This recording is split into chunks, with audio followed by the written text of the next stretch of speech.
I want to hear this story. Can you tell this story? Yeah. So this was actually, I think I went back to like 2019, and I remember it's like some of those. I'm sure you guys same way. Like, certain times of your life, certain events in your life stick with you, right? And in my time with MFI, I refer to it as like dropping a cultural bomb or something. Like something happened tonight, and that's exactly how I felt on this Thursday night.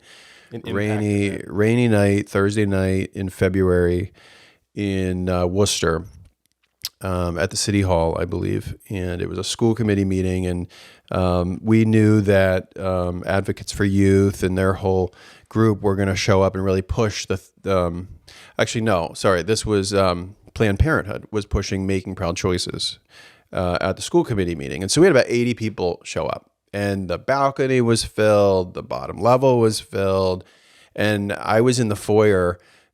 We had ordered the curriculum, and so I'm passing out curriculum to people that were interested, and I think the other side was handing out cupcakes.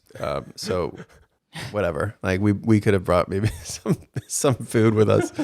But anyway, as the night progressed and we gave testimony, I was one of the last ones to testify, and I get up there and I read this worksheet. It's called Redefining Abstinence.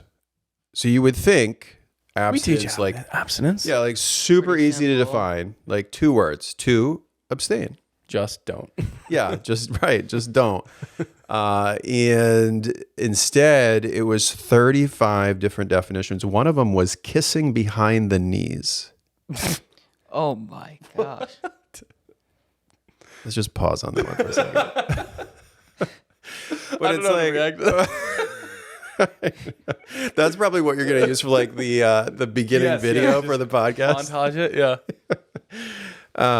No, but I mean, we're laughing about it, but yeah, kissing behind the knees, which I didn't even know was a thing. But they're saying that this is abstinence, and basically saying, basically what they're saying is anything outside of sexual intercourse, right, is considered abstinence, right? Even though I think if I remember correctly, there was something on that list that was like intercourse, and I was like, guys, come on, like that's not abstinence. Anyway, they gave me 3 minutes to speak, and so I just read straight out of this worksheet, and you could hear a pin drop. I mean, it was like people were like, what is this guy reading? And the superintendent of schools was there, the mayor was there, and then the school committee. So, we made our point that night, and we defeated Planned Parenthood that night. They decided not to adopt Making Proud Choices in the second largest city in New England. See, Worcester. If you had done that in like 2021 or 2022, you would have gone mega viral. Right. Because that was in like, you kind of started doing the school board thing before it was cool. Yeah.